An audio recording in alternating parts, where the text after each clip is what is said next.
우리 함께 하나님 말씀 보도록 하겠습니다. 오늘 우리가 함께 나눌 하나님 말씀은 창세기 39장 1절에서 3절 말씀입니다. 창세기 39장 1절에서 3절 말씀입니다. 짧은 본문이기 때문에 우리가 한 목소리로 함께 읽도록 하겠습니다. 창세기 39장 1절에서 3절 말씀 다 같이 시작.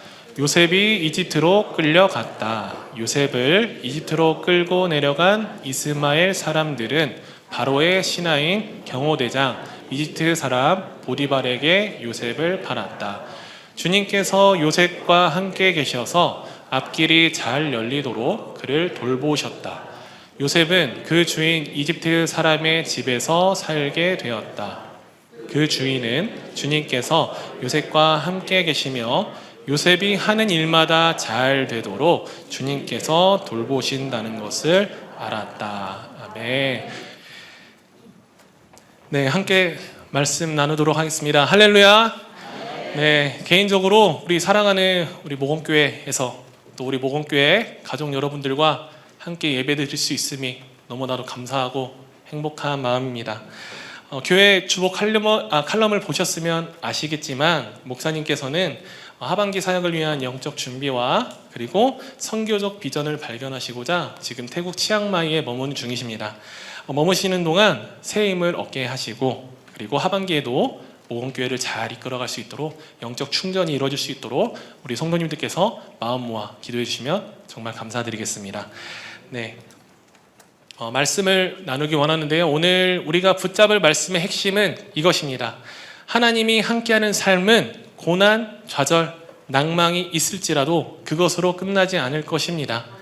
그것은 과정일 뿐이요 하나님의 방법인 선으로 바꾸사 우리를 통해 하나님의 목적을 이루실 줄로 믿습니다. 교회에 다니는 우리를 넓게는 기독교인, 또 좁게는 크리스찬, 그리스도인 또는 개신교인이라 말합니다. 디모데전서 2장 5절을 보면 무엇이 나와 있냐면 우리가 믿는 진리가 나와 있습니다. 우리는 무엇을 믿나요? 바로 진리를 믿는 자들입니다. 우리 함께 디모데전서 2장 5절을 읽어볼게요. 시작. 하나님은 한 분이시요 하나님과 사람 사이의 중보자도 한 분이시니 곧 사람이신 그리스도 예수이십니다. 아멘. 하나님과 사람 사이엔 죄라는 막힌 담이 있었습니다. 그런데 예수님께서 그 막힌 담을 허무셨습니다. 이것이 복음입니다. 복음을 믿는 사람은 구원받습니다. 그리고 복음으로 말미암는 믿음의 확신이 생겨요. 어떤 거냐면요, 하나님이 살아계시는구나. 그리고 나의 죄를 사하셨구나. 나의 삶이 이젠 더 이상 세상에 휘둘리는 것이 아니라 그분 손 안에서 선하게 인도함 받고 있구나. 그리고 하나님이 지금 나와 함께 하시는구나. 이러한 진리를 믿는 자들에게는 이러한 확신을 가지고 세상 가운데서도 담대하게 살아가는 겁니다. 그런데 문제가 있습니다.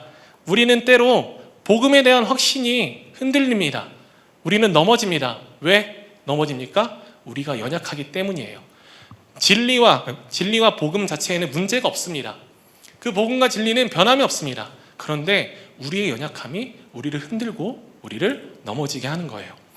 또한 우리는 우리의 믿음을 무엇이랑 생각하죠? 하나님과 또는 우리의 믿음을 무엇과 연결해서 생각하냐면 우리가 처한 상황, 우리가 지금 어떤 상황에 놓여 있지? 이러한 상황을, 우리 눈에 보이는 상황을 하나님과 믿음을 연결시켜 생각하기 때문에 우리는 걸려 넘어지는 것입니다. 그런데 이것은 우리만의 문제가 아니었습니다. 성경에 수많은 믿음의 선조들이 우리와 똑같은 어려움과 흔들림과 연약함을 가지고 살아갔고 견뎌냈고 또는 어쩔 땐 넘어지기도 했어요. 창세기 12장 말씀을 보면 하나님께서 아브라함에게 너 갈대아 우르를 떠나서 새로운 길로 가라 라고 말씀하세요. 또한 욥기 말씀을 보면요, 욥은 하루아침에 자기가 가진 재산과 건강과 자녀를 다 잃어버립니다. 그리고 예수님을 따르던 제자들은요, 예수님을 따르면서 눈앞에서 정말 놀라운 기적과 이적을 봅니다. 말씀을 배우고 예수님께 충성과 헌신을 결단합니다. 그런데 정작 결정일 때 예수님을 배반하고 떠나갔습니다. 모두가 떠나가 버렸어요. 이처럼 우리가 믿음이 대단하다, 우리가 믿음의 본을 삼는 그 믿음의 선조들 또한 흔들렸고 넘어졌고 연약하여 쓰러졌습니다. 그러면서 하나님이 나와 함께 하시는 게 맞나? 라는 그 순간들을 맞이했어요. 그런데 성경은 놀랍게도 그러한 그들과 하나님이 항상 함께 하셨다 말씀하십니다. 우리의 믿음 또한 연약하고 넘어질 수 있습니다. 그러나 주님은 그때에도 함께 하신 줄 믿습니다. 우리의 믿음이 좋을 때나 연약할 때나 무엇에 걸려 넘어질 때나 그럴 때에도 하나님은 변함이 없으세요. 내가 너와 항상 함께하노라 라고 말씀하세요. 우리를 향한 하나님의 뜻과 목적을 변함없이 이뤄가고 갖고 계시는 분이 바로 하나님이십니다. 성경을 보면요, 하나님께서 함께하시는 사람을 무엇이라 말하냐면 형통하다라고 말해요. 형통하다. 형통이 무엇인가요? 모든 일이 뜻과 같이 잘 되어 간다라는 뜻을 가지고 있습니다. 창세기를 보면요, 이 형통이 나오는데 우리말로 형통이라 번역된 히브리어 찰라흐라는 단어와 함께 문맥을 살펴보면요, 그냥 모든 일이 잘 풀리고 잘 될 거야 라는 뜻이 아니라 앞으로 나아가며 목적하는 결과에 막힘없이 이른다라는 뜻을 가지고 있어요. 그리고 가장 중요한 거, 분명히 밝히는 게 무엇이냐면 이 형통은 하나님으로 인해 하나님께서 하나님으로부터 시작되고 마무리된다는 거예요. 그것이 바로 성경에서 말하는 형통입니다. 하나님께서는 오늘날에도 동일하게 일하고 계십니다. 그렇기에 하나님과 함께하는 사람은 이 가운데에도 형통하다 말할 수 있는 거예요. 그리고 그 형통한 사람에게는 하나님이 뜻하신 바와 목적이 이루어질 줄 믿습니다. 하나님께서 지금도 그런 자들을 찾고 구하고 계십니다. 형통을 가장 선명하게 보여주는 삶을 살아낸 사람이 있습니다. 오늘 본문에 나왔던 요셉입니다. 왜냐하면 하나님이 그의 삶을 통해 하나님이 뜻하신 바와 목적을 확실히 이루셨어요. 우리 함께 창세기 50장 20절을 읽어볼까요? 네, 다 같이 읽겠습니다. 시작. 형님들은 나를 해치려고 하였지만 하나님은 오히려 그것을 선하게 바꾸셔서 오늘과 같이 수많은 사람의 생명을 구원하셨습니다. 아멘. 요셉의 삶은 어떠한 삶이었습니까? 사랑도 정말 크게 받아봅니다. 그리고 미움도 정말 크게 받습니다. 또 억울한 일도 당하고 어쩔 때는 한없이 낮았다가 또 한없이 높아지기도 한 사람이 바로 요셉입니다. 인생의 롤러코스터라고 하죠. 이 인생의 롤러코스터를 제대로 경험한 사람이 바로 요셉이라 말할 수 있어요. 하나님은 그런 요셉의 삶을 선으로 바꾸셨다라고 말하고 있습니다.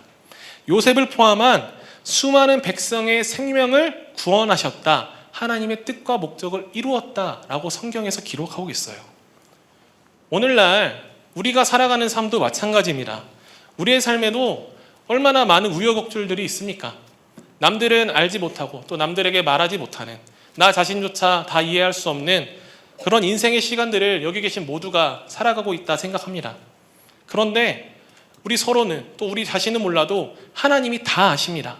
하나님이 그 과정과 시간, 환경까지 다 아셔서 하나님은 이미 다 알고 계신다라고 말하고 있습니다. 우리는 내가 살아온 인생, 내 지나온 삶을 보면 왜 나에게 그런 일이 있었지? 왜 내가 그런 힘든 일을 겪어야 했고 도대체 나에게 그 인생의 뜻이 무엇인가? 라고 질문하는 그 시간들은 세상에서 절대 답을 찾을 수 없어요. 세상에서 나 왜 이래요? 나의 삶은 왜 이럴까요? 세상 가서 100번, 1000번을 질문한다 해도 그 답은 절대 찾을 수 없을 것입니다. 그 답은 오직 하나님 앞에서 찾을 수 있는 줄 믿습니다. 하나님이 선으로 바꾸시는 그 역사하심을 우리 삶에 경험한다면 그때서야 비로소 우리 삶에 이해할 수 없었던 그 인생의 시간들이, 나의 고난과 어려움들이 그때서야 의미를 찾게 되고, 아, 하나님이 이래서 나에게 고난을 허락하셨구나. 아, 하나님이 이래서 나에게 이런 일들을 겪게 하셨구나 라는 것을 깨닫게 되는 겁니다. 그렇다면 선으로 바꾸시는 그 방법, 사람의 삶 가운데 선으로 바꾸시는 그 역사하심이 역사하시는 그 이유, 하나님이 선으로 바꾸시는 이유와 목적이 무엇입니까? 오늘 요셉의 삶에서 고백하는 것처럼 첫 번째로 하나님은 요셉을 살리셨고, 둘째로 그의 가족을 살리셨고, 셋째로 그를 통해 수많은 백성들을 살렸다라고 말하고 있어요.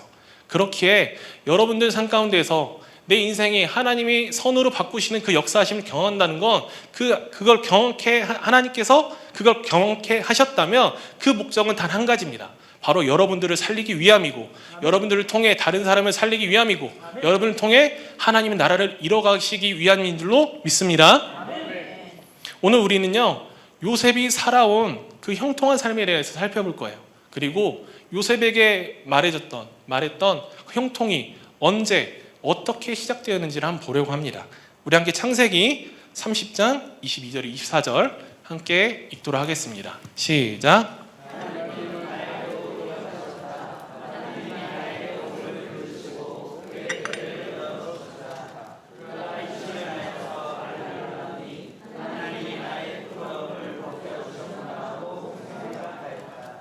라헬은 그 아이의 이름을 지을 때 나에게 또 다른 아들 하나를 더 주시면 좋겠다 하는 뜻으로 그 아이의 이름을 요셉이라고 하였다. 아멘.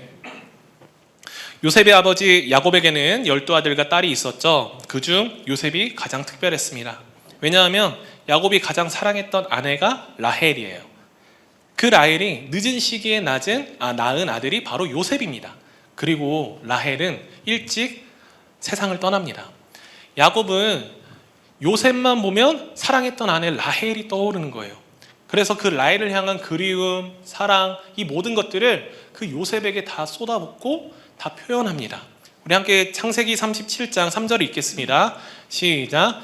이스라엘은 늙음하게 요셉을 얻었으므로 다른 아들들보다 요셉을 더 사랑하여서 그에게 화려한 옷을 지어서 입혔다. 아멘. 그 상징이 바로 화려한 옷, 개역개정에서는 채색 옷이라고 번역된 옷인데요. 요셉이 입은 옷이 화려했대요. 고급 원단으로 만든 귀한 옷이었어요. 그리고 색깔도 다양했다라는 걸 알 수 있습니다. 사람은 입는 옷을 통해 정체성을 나타내잖아요. 군인은 군복을 입고 학생은 교복을 입을 때 학생으로 보입니다. 그 요셉의 화려한 옷에는 아버지의 사랑과 기대가 담겨 있어요.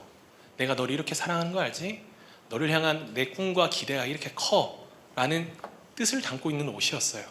그리고 이 화려한 옷의 상징적인 의미가 단순히 사랑과 기대를 넘어서 네가 우리 집안의 미래 지도자야. 나는 너에게 이 집안을 이끌어가 그런 마음이 있어. 네가 했으면 좋겠어. 왜? 내가 너를 가장 사랑하니까. 네가 이끌어야 돼. 이런 상징이 담긴 옷이 바로 채색 옷이었다라고 말합니다. 그런데 문제는 이 옷, 화려한 옷, 요셉이 입었던 화려한 옷이 아버지의 사랑인 동시에 다른 형제들에게는 미움과 시기, 질투였죠. 요셉이 입은 그 옷이 화려한 만큼 다른 형제들이 받지 못한 사랑이 더 크고 부각되었어요. 그래서 창세기 37장에서는 형제들의 미움을 이렇게 표현해요. 요셉을 미워하고 더 미워하고 더 미워했다. 이 사이에 일련의 사건들이 있었지만 요셉이 정말 죽일 만큼 미웠던 거예요. 이러면 정말 끝난 거예요. 이만큼 형제들이 요셉을 미워했기 때문에 결국 이로 인해서 야곱의 온 집안이 뒤집어지는 사건이 발생하게 됩니다. 우리 창세기 37장 12에서 13절 읽도록 하겠습니다. 네. 시작. 그의 형들은 아버지의 양떼를 치려고 세겜 근처로 갔다. 이스라엘이 요셉에게 말하였다. 네가 알고 있듯이 너의 형들이 세겜 근처에서 양을 치지 않느냐? 내가 너를 너의 형들에게 좀 보내야겠다. 요셉이 대답하겠다. 다녀오겠습니다. 네, 다녀오겠습니다. 네, 하고 야곱이 요셉에게 심부름을 시킵니다. 뭐냐면요, 너의 형님들을, 형제들이 저기 세겜이란 곳에서 양을 치고 양에게 먹이를 주고 있잖아. 가서 확인해봐. 불안해. 왜 불안했을까요? 사실 창세기 34장을 쭉 읽어보시면 알겠지만 야곱의 아들들 중에서 시몬과 레위라는 그 아들이 그곳에서 큰 사고를 쳤습니다. 그거는 34장을 쭉 읽어보시면 아실 테고요. 그것 때문에 세겜에서 또 다른 무언가 일이 일어날까 싶어서 야곱은 요셉을 그곳에 가서 잘 있나 확인해봐 라고 보내는 거예요. 근데 문제는 뭐냐면 혼자 보냈다. 누구와 같이 간 정황이 안 보여요. 성경 말씀에서. 요셉이 혼자 그 길로 나아갔다라는 것을 유추하게 적혀 있어요. 그래서 요셉은요, 헤브론 골짜기에서 출발해서 세겜을 거쳐 도단까지 올라갔다라고 말합니다. 아마 몇 날 며칠을 걸어간 후에야 형제들을 만났을 거예요. 우리 함께 창세기 37장 18절에서 19절을 읽도록 하겠습니다. 시작. 그런데 그의 형들은 멀리서 그를 알아보고서 그를 죽여버리려고 그가 그들에게 가까이 오기 전에 음모를 꾸몄다. 그들은 서로 마주보면서 말하였다. 야, 저기 꿈꾸는 녀석이 온다. 아멘. 마침내 형들이 요셉을 멀리서 발견합니다. 그런데 환영하거나 반기는 게 아니라 저기 꿈꾸는 자가 온다. 우리가 죽이자. 그리고 뒤에 가면요, 뭐라고 되어 있냐면 구덩이에 던지고, 죽여서 구덩이에 던지고, 악한 짐승이 잡아먹었다고 다른 사람들 속이자라고 이 계획을 짭니다. 결국 형제들은 미워하고 더 미워하고 더 미워했던 요셉을 향해서 그 악한 계획을 실행하게 됩니다. 그래서 요셉이 구덩이에 홀로 던져졌대요. 그리고 창세기 42장 21절 말씀을 보면요, 그 당시 상황을 유추할 수 있는데 요셉이 구덩이에 던져졌을 때 형제들에게 살려주세요, 살려주세요, 제발 살려주세요 라고 애걸복걸하며 울부짖었대요. 그런데 그때 형제들이 외면했다라고 기록하고 있습니다. 그 옆에서 음식을 먹으면서 외면했대요. 얼마나 무자비합니까? 그만큼 형제들이 마음에 쌓인 증오와 그 시기와 미움이 컸었고 폭발했던 거예요. 다행히 우리가 잘 아시다시피 요셉은 죽지 않죠.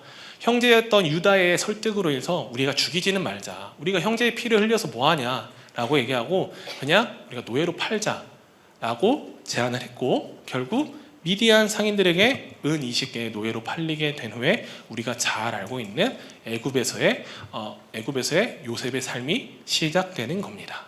우리 함께 39장, 창세기 39장 2절 말씀을 볼까요? 다 같이 시작. 주님께서 요셉과 함께 계셔서 앞길이 잘 열리도록 그를 돌보셨다. 요셉은 그 주인 이집트 사람의 집에서 살게 되었다. 아멘. 오늘 본문 39장 2절 말씀을 보면요, 주님께서 요셉과 함께 계셨다. 그리고 앞길이 잘 열리도록 그를 돌보셨다라고 이야기해요. 개역개정을 말씀 보면요, 여호와께서 그와 함께 하심으로 그가 형통하였다라고 기록합니다. 여기서 우리가 주목해야 될 것이 있죠. 무엇인가요? 애굽에서의 노예 생활이 시작된 그때, 애굽에서의 노예 생활이 시작된 그때 요셉과 하나님께서 함께 하셨다. 하나님께서 요셉과 함께 하셨다라고 기록합니다. 요셉이 가장 어려움을 당하고 있는 그때에 하나님이 함께 하셨다 말해요. 그리고 이 형통을 잘 해석해서 이해해보면 바로 그때가, 요셉이 가장 어려움을 당하던 그때가 하나님의 목적과 뜻을 향해 막힘없이 나아가던 때라라고 기록하는 거예요. 아버지의 특별한 사랑을 받을 때가 아니었습니다. 화려한 채색 옷을 입고 이제 내가 이 집안을 이끌어야 되나, 이대로 시간만 지나 아버지의 사랑을 받고 자라면 결국 그 형제들의 서열을 뛰어넘어서 이 집안의 가장 존귀한 존재가 되겠구나, 그때였나요? 아니었죠.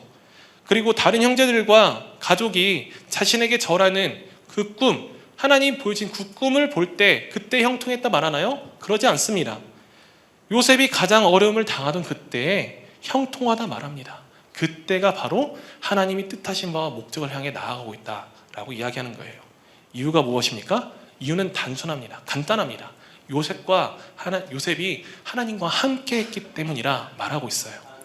그렇다면 요셉과 함께 하신 하나님은 어떤 하나님이시길래 그 상황에서도 그 나락으로 떨어진 요셉의 삶이 목적을 향해 막힘없이 나아가고 있다라고 얘기하는 겁니까?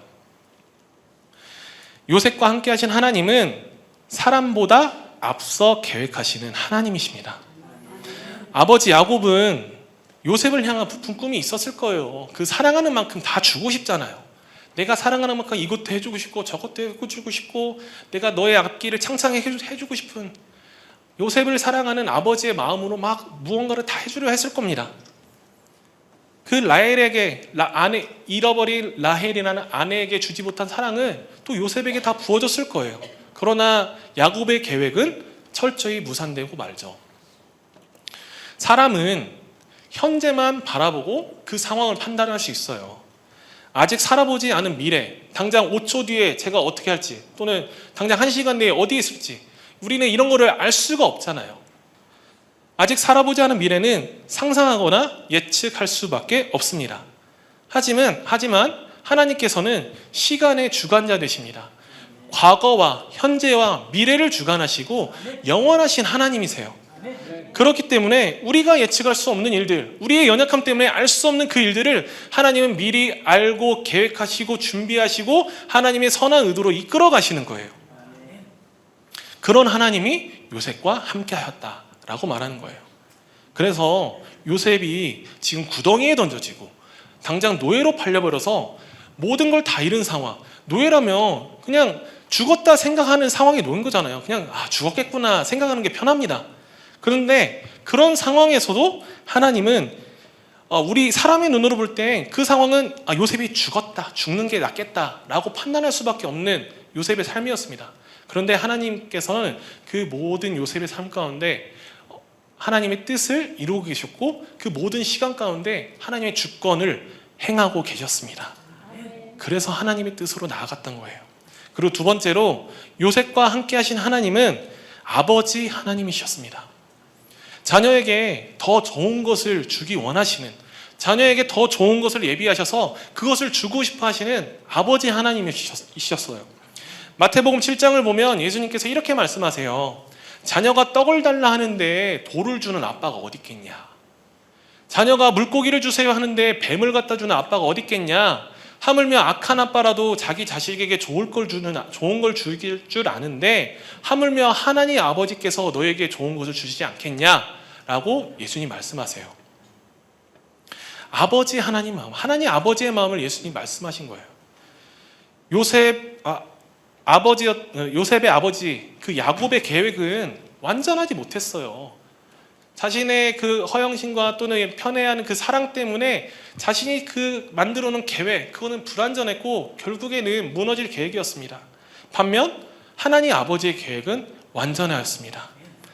만약 이거는 제 상상인데요. 만약 야곱의 계획대로 만약에 그 사랑을 독차지해서 결국 세월이 흘러 나이가 17살 넘어서 30, 40, 50이 됐는데 그렇게 살도록 계속 편애받고 사랑받고 이러한 삶을 살았다면 결국 야곱이 죽은 후에 형제들이 가만히 있지 않았을 것 같아요.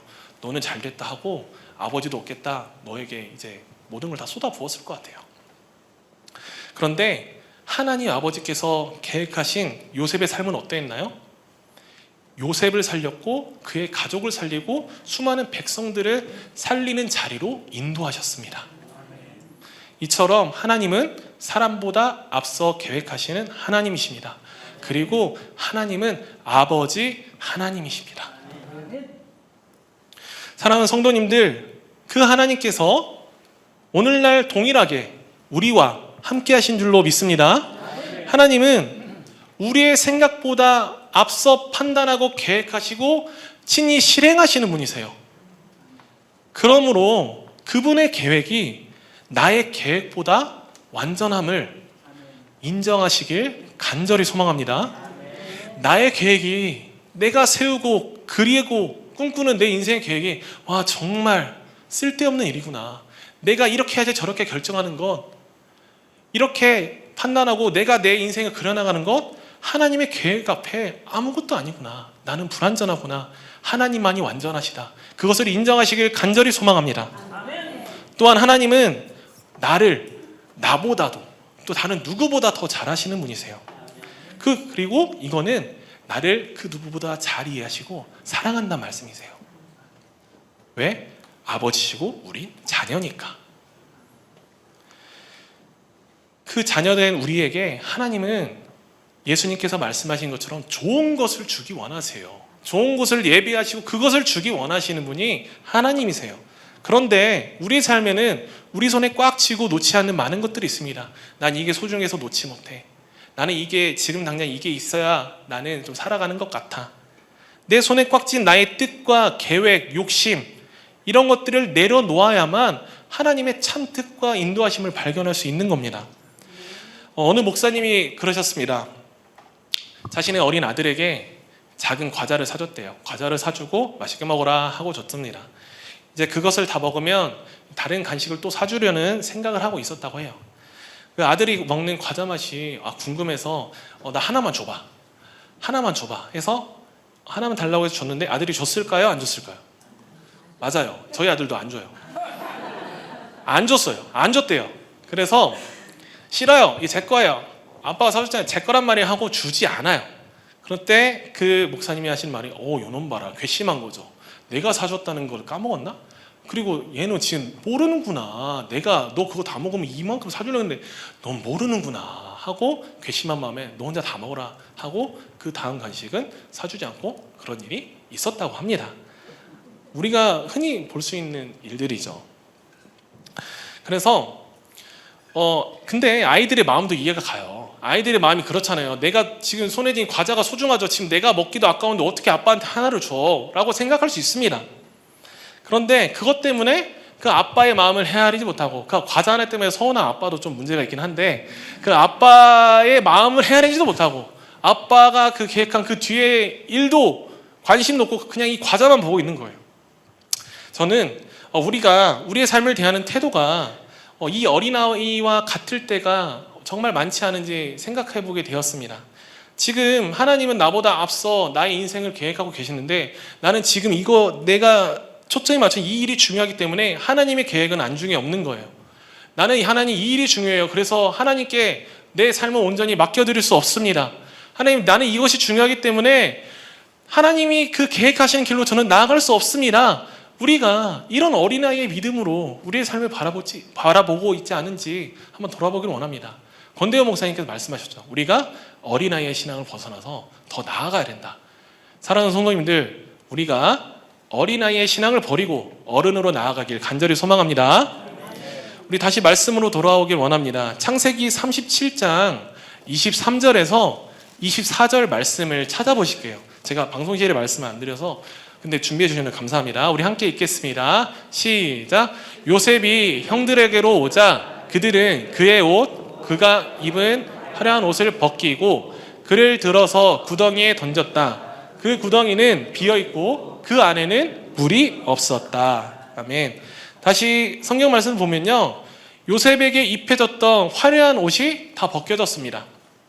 그리고 구덩이에 던져집니다. 하루아침에 가장 존귀하고 사랑받던 아들에서 아무 권리도 주장할 수 없는 낮아진 노예의 신분을 갖게 됐어요. 그런데 하나님께서 이 낮아짐의 과정을 통과케 하시고 결국 요셉을 하나님의 목적으로 이끌어 가셨어요. 그런데 이러한 하나님의 방법, 하나님의 그 목적으로 나가는 이 역사하심이 예수님이 그렇게 행하신 일입니다. 예수님이 그러셨습니다. 예수님이 자기 백성들에게 내 사랑하는 양들에게 생명의 길을 열어주시기 위해서 이 땅에 인간의 몸을 입고 성육신하셨습니다. 이 땅에 내려오셔서 낮아지셨어요. 근데 그런 예수님이 당하신 일이 무엇입니까? 성육신하신 그 육신의 몸이 자신의 피조물의 손에 의해 찢겨집니다. 예수님이 입으셨던 옷이 다 벗겨지고 심지어 그 예수님이 입으셨던 속옷은 병정들의 손에 의해 제비 뽑힙니다. 제비 뽑아 병정들이 서로 나눠 가집니다. 자신의 양들에게 수치를 당하세요. 외면당하시고 모멸을 당하십니다. 그리고 육신의 몸이 찢겨지며 그 피를 흘리시는 거예요. 자신이 지은 피조물의 손에 의해 죽임당하시고 가장 고독하고 가장 고통스러운 십자가 위에 달리시게 됩니다. 제자들은 그런 예수님을 이해할 수 없었어요. 당신 메시아로 오셨다면서 지금 뭐 하는 거예요? 왜 그 위에 달려 계세요? 왜 내려오셔서 능력을 나타내지 않아요? 뭐 하시는 거예요? 이해할 수 없었어요. 그래서 도망갔고 예수님을 배신합니다. 그런데 하나님의 방법이 그랬어요. 우리들의 죄악이 하나님의 선으로, 하나님의 그 죄사함과 선으로 바꾸시고 인도하시기 위해서 그 예수님이 십자가에 달리시고 피 흘리시는 방법이 유일한 방법이었습니다. 이사야서에서 예언합니다. 메시아가 당하실 그 고난, 그 찔리심, 상함, 아픔, 이런 것들을 미리 예언하신 바를 예수님은 친히 이루셨고 그 십자가 위에서 다 달성하사 3일 만에 부활하셨습니다. 할렐루야. 우리에게 생명을 주시기 위해, 우리가 생명을 얻고 살아가기 위해서 예수님이 죽으셔야만 했던 거예요. 그의 생명이 우리에게 오게 된 겁니다. 그래서 지금도 예수님께서는 그 십자가 위의 대속의 사역을 이루신 목적이 무엇이냐? 첫 번째로 우리를 살리기 위함이요, 두 번째로 우리를 통해 다른 사람을 살리기 위함이요, 세 번째로 수많은 백성들이 살리게 하시는 줄로 믿습니다. 그것이 바로 하나님의 목적이었습니다. 그래서 순종하셨어요. 그래서 십자가에 달리신 겁니다. 에베소서 4장 24절에서 사도 바울은 이렇게 말합니다. 우리 함께 읽도록 하겠습니다. 다 같이 시작. 하나님의 형상을 따라 참 의로움과 참 거룩함으로 지으심을 받은 새 사람을 입으십시오. 아멘. 예수님의 피 흘리신 그 그리스도의 대속사역은 우리가 옛사람을 벗어버리고 새 사람 되게 하신 줄로 믿습니다. 예수님, 사도 바울이 이렇게 선언하는 거예요. 너희가 그리스도 안에 있으면 너희는 새 사람이다. 너희가 새 사람이다. 더 이상 옛사람이 아니다 라고 선언하는 거예요.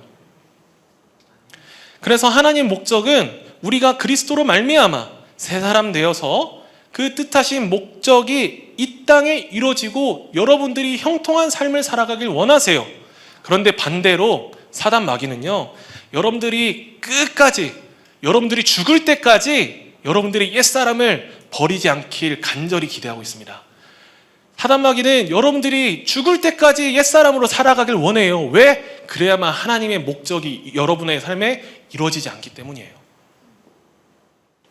요셉은 과거에 화려한 옷을 입고 살았습니다. 그런데 그것이 벗겨져야만 했어요. 예수님도 스스로 입으신 육신의 몸과 입고 있던 옷이 찢겨지고 벗겨지고 피 흘리셔야만 했어요. 왜요? 그것이 바로 하나님의 목적을 이루기 위한 유일한 방법이고 과정이죠. 그 과정이었기 때문입니다. 사랑하는 성도님들, 여러분들에게 묻고 싶습니다. 여러분들은 지금 어떤 옷을 입고 계십니까?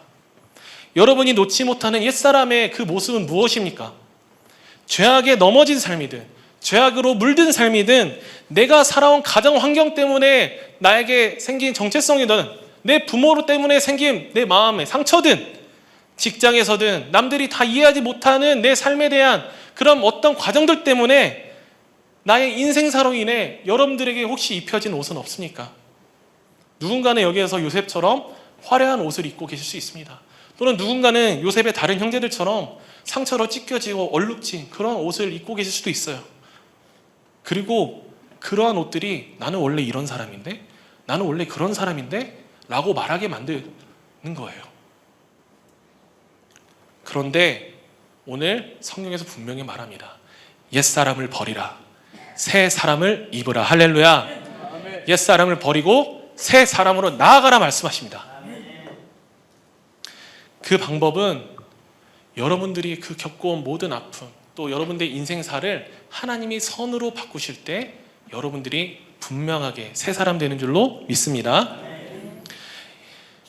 옛사람의 모습, 내가 매여 살던 그 과거의 삶을 선으로 바꾸사 하나님은 지금도 여러분들을 목적하신 바로, 하나님이 계획하신 바로 끌고 이끌어가길 원하세요.